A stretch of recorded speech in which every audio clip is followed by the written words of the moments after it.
Hello বন্ধুরা, আজকে চলে আসলাম আপনাদের মাঝে অনেক অনেক ভালোবাসা, শুভেচ্ছা নিয়ে। আজকে এখানে 1000 লোকের রান্না চলছে।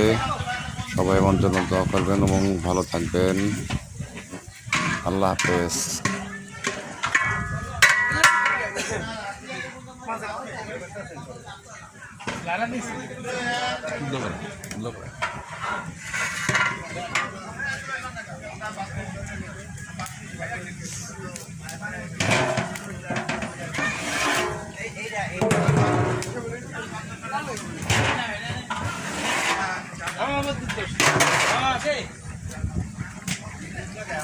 হাতে কি হয়েছে বাড়িতে গাইস উঠলে গেল না